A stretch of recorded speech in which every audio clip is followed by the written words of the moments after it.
अस्सलाम वालेकुम व्यूअर्स, गूंज लेकर आपका मेज़बान डॉक्टर मोहम्मद अफान कैसर आपकी खिदमत में हाजिर है।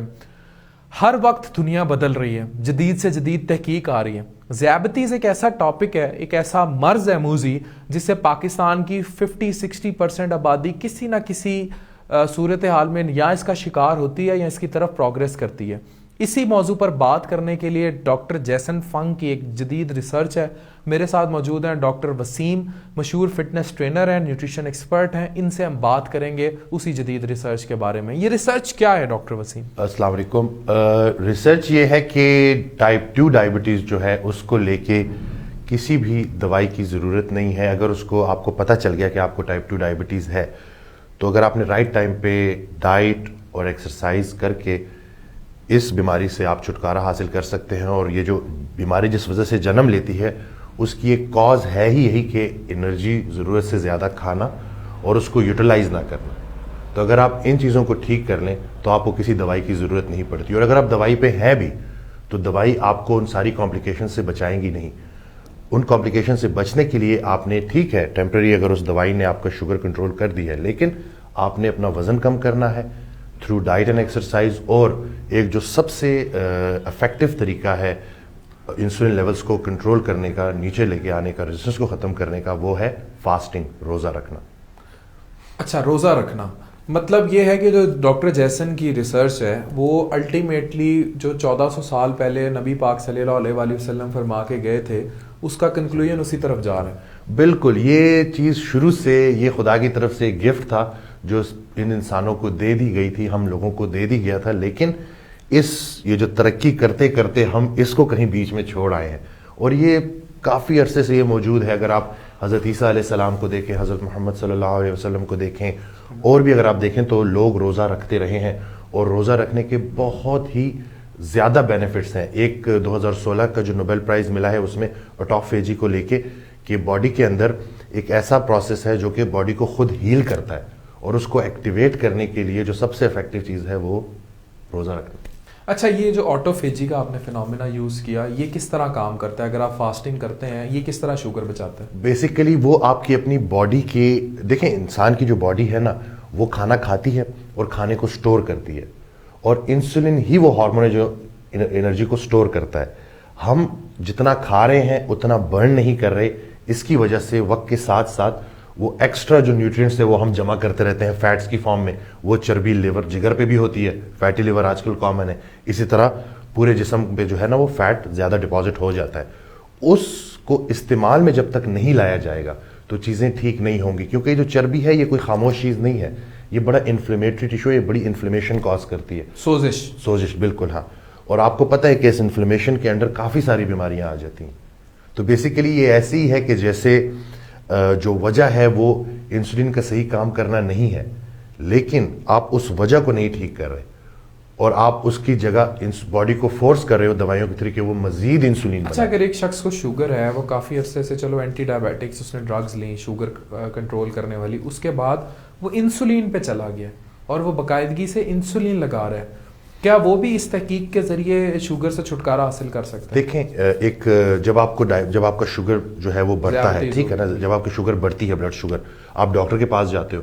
अब वो शुगर बढ़ी इसलिए क्योंकि इंसुलिन काम नहीं कर रही, इंसुलिन रेजिस्टेंस बढ़ रही है। वो आपको दवाई देता है, एक दवाई देता है, और वो जब आप दवाई लेना शुरू करते हो तो वो दवाई बॉडी को फोर्स करती है कि वो मजीद इंसुलिन बनाए, ठीक है। और उस इंसुलिन जो ऑलरेडी बढ़ी हुई है उसको मजीद बढ़ा देती है, फिर 2 दवाइयाँ, फिर 3, और फिर इंसुलिन पे आप आ जाते हो। इस पूरे प्रोसेस में इंसुलिन रेजिस्टेंस बढ़ती जा रही होती है। तो जिस तरह से आपने दवाइयाँ ऐड की है ना, उसी तरह आपने वापस भी जाना है। आपने डाइट और एक्सरसाइज करके आहिस्ता आहिस्ता अपनी दवाइयों को कम करना है। और उसमें जो सबसे ज़बरदस्त चीज़ है, डॉक्टर जैसन बताते हैं कि फास्टिंग का जो पीरियड है, क्योंकि फास्टिंग में होता क्या, आप कुछ खा नहीं रहे हो तो बॉडी मजबूर हो जाती है वो जो जमा एनर्जी है उसको यूटिलाइज करना। कितना अरसा फास्टिंग करनी है? देखें, मतलब रोजा रखना है, वो खाने से कितना अरसा पड़ेगा? वैसे जो वो बताते हैं तो उसमें जो है 16 आवर्स का जो है वो फास्टिंग विंडो होती है, वही जो हमारा रोज़ा बनता है। लेकिन हमारी थोड़ी बदकिस्मती ये है कि हमने उस रमज़ान को, एक तो अल्लाह ने हम पे ये अच्छाई की कि जो है उस रोज़े में हमारे लिए शिफा भी रख दी, ऊपर से सवाब भी रख दिया। लेकिन हम जब सहरी करते हैं तो हम, कितने लोग इस बात से रिलेट करेंगे, जब हम सहरी करते हैं तो हम इतनी सहरी कर लेते हैं कि रोज़ा अच्छा गुजर जाए, पराठे, हाँ حالانکہ بالکل بالکل، اور حالانکہ یہ باڈی میں جو اتنا سٹورڈ ہے فیٹ، آپ یقین کریں اگر آپ کو 2 دن بھی کچھ کھانے کو نہیں ملے گا نا تب بھی آپ کو کچھ نہیں ہوگا. لیکن افطاری سے پہلے تو آپ سڑک پہ اگر نکلیں تو لوگ تو مرنے مارنے پہ آئے ہوتے ہیں کہ تو وہ بیسیکلی ہم نے فریکوینٹ میلز کی عادت ڈالی ہوئی ہے. ہم تھوڑی تھوڑی دیر بعد کچھ نہ کچھ کھا رہے ہوتے ہیں. ہم گپ شپ لگاتے ہیں تو کچھ نہ کچھ کوئی اسنیک کچھ اس طرح کی چیزیں ہمارے سامنے آ جاتی ہیں. ہم نے اپنے آپ کو فریکوینٹ کھانے پہ اتنا عادی کر لیا ہے جس کی باڈی کو ضرورت نہیں تھی. اگر ہمارے دیکھیں پرانے وقتوں میں لوگ شکار کرنے نکلتے تھے، شکار کر کے کھاتے تھے، پھر 1-2 دن کچھ نہیں کھاتے تھے، پھر کھاتے تھے. اسی طرح سے نا، مطلب اس کیلریز کو لیتے تھے، انرجی کو سٹور کرتے تھے اور پھر اس انرجی کو یوٹیلائز کرتے تھے اس وقت تک کہ جب انرجی ریزرو کم ہو جاتا تھا پھر آپ دوبارہ سے کھا کے لوڈ کر لیتے تھے. اور یہی اسی سارے پروسیس کو کنٹرول کرنے والا ہارمون انسولین ہے، اور اسی کا ناکام کرنا جنم دیتا ہے ٹائپ 2 ڈائبٹیز کو. اور بھی ریزسٹنس آ جاتی ہے. کوئی بھی چیز اگر جسم میں زیادہ ہے نا تو وہ جسم کے لیے اچھی لیکن ایک بات مجھے سمجھ نہیں ہے، اگر ایک باڈی میں انسولین ریزسٹنس ہی آئی ہے، ہم پھر اوپر سے اور ایسی ڈرگز دیتے ہیں جو باڈی میں انسولین ہی زیادہ کرتی ہے بجائے اس کے اس کی یوٹیلائزیشن بڑھانے کے. ایگزیکٹلی یہی میں کہنا چاہ رہا ہوں کہ جو ٹریٹمنٹ ڈائریکٹڈ ہے وہ شوگر لیولز کی طرف ہے، شوگر کو کنٹرول کرنے کے لیے. وہ اس طرف ڈائریکٹ نہیں ہے کہ انسولین ریزسٹنس کو کیسے ختم کیا جائے. اور سب سے مزے کی بات یہی ہے کہ وہ حل اللہ تعالیٰ نے آپ کے اپنے جسم میں رکھا ہوا ہے. وہ جو کیور ہے وہ آپ کے اپنے اندر ہے، لیکن کوئی انسان اتنی محنت نہیں کرنا چاہتا. ہوتا ایسے ہے کہ جب آپ دوائیاں لینا شروع کرتے ہو تو آپ کے ذہن میں ایسے ہوتا ہے کہ چلو میں دوائیاں لے رہا ہوں تو مجھے کوئی کمپلیکیشن ہوگی نہیں، کوئی مجھے وہ مطلب کوئی ایسا خطرناک. لیکن گردے، آنکھیں خراب ہونا، یہ تو آلموسٹ ہر ڈائبٹک، ہر وہ لوگ جو دوائیاں لے رہے ہوتے ہیں. تو یہی وجہ ہے کہ لوگوں کو یہ بتانا کہ بھائی اگر آپ دوائیاں لے رہے ہو اور ابھی شوگر کنٹرول ہے تو ٹھیک ہے، لیکن یہ دوائیاں لینا حل نہیں ہے. آپ نے اپنا وزن کم کرنا ہے، اضافی چربی کو ختم کرنا ہے، اس سٹورڈ انرجی کو یوٹیلائز کرنا ہے. ٹھیک ہے.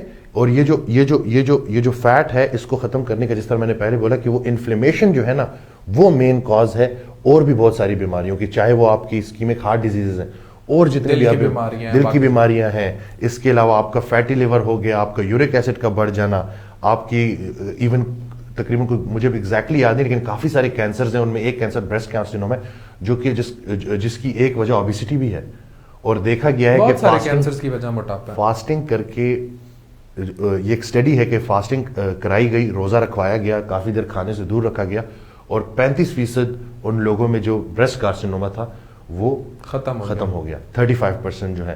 تو یہ ساری چیزیں، یہ جو جتنی بھی اسٹڈیز ہیں یہ بڑی حیران کن ہے. اور مطلب جس طرح سے ہمیں بتایا جاتا ہے، میں نے اور آپ نے MBBS کیا، ہمیں یہی لگتا تھا، ہم بھی اس طرف زیادہ سوچتے نہیں کہ ہم اس کیور کی طرف جائیں کہ کاز کیا ہے. تو اگر کوئی بھی انسان، ہم کاز کو ٹریٹ نہیں کرتے، ہم بیماری کی طرف ہی فوکس کرتے ہیں، جڑ سے نہیں پکڑتے. ایسی ہے کہ جیسے ایک انفیکشن ہے، ہو گیا ہے آپ کو اور اس کی وجہ سے آپ کو درد ہو رہا ہے اور آپ ڈاکٹر کے پاس جاتے ہیں اور وہ آپ کو پین کلر دیتا ہے، آپ کو کوئی اینٹی بایوٹک نہیں دیتا، اس انفیکشن اس بیکٹیریا کے اگینسٹ کچھ نہیں دیتا.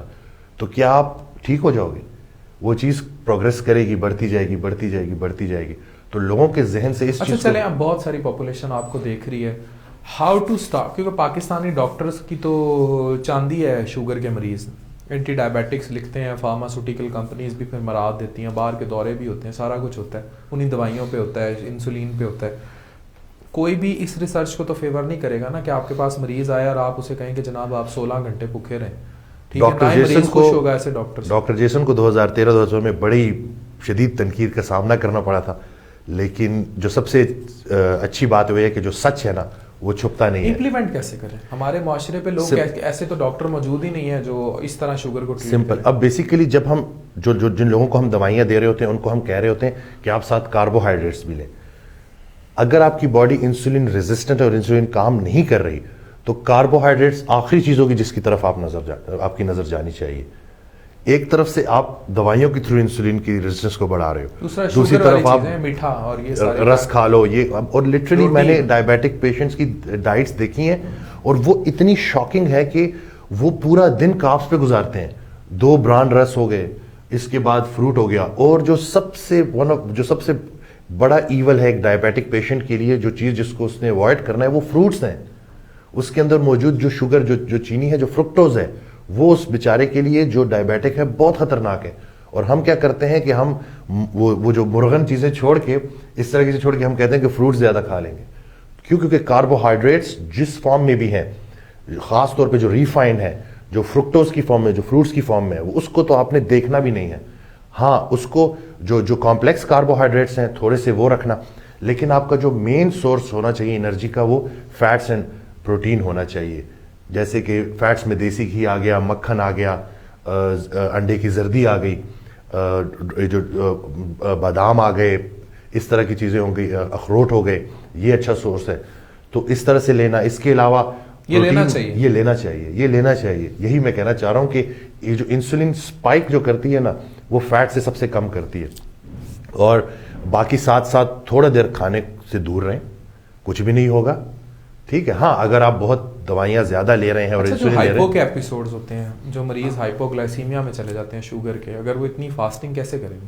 वो बेसिकली हाइपोग्लाइसीमिया में जाते ही दवाइयों की वजह से हैं कि अगर आप दवाइयाँ ले रहे हैं और दवाइयाँ अपना काम कर रही हैं और साथ आपने अपना खाना ना खाया हो और आपने फ्रीक्वेंट मील्स ना लिए हो ना, तो ये मसला करते हैं। लेकिन मैं यही कह रहा हूँ कि जहाँ जहाँ आप ये चीज़ प्रैक्टिस करना शुरू करेंगे, स्टार्ट में अप्रोच थोड़ी एग्रेसिव होती है, आपको ब्लड शुगर्स देने पड़ते हैं, इसके साथ ब्लड प्रेशर, क्योंकि बहुत से लोगों को ब्लड प्रेशर का भी इशू होता है, तो वो भी देखते रहें साथ साथ। तो वो उसको देखते देखते आहिस्ता आहिस्ता अपनी दवाइयाँ कम करनी है, क्योंकि जहाँ जहाँ आप कैलोरीज को, गैर जरूरी कैलोरीज को कम कर रहे हो, कार्ब्स को कम कर रहे हो, और वहाँ साथ साथ आप जो ड्रग्स की जो रिक्वायरमेंट, जो ड्रग्स की जो डोज है उसको भी आप कम करते जाते हैं, टैपर कर दें आहिस्ता आहिस्ता। क्योंकि मैंने आपको बताया ना, जिस तरह से ये प्रोग्रेस की है ना, इसी तरह से इसने वापस आना है।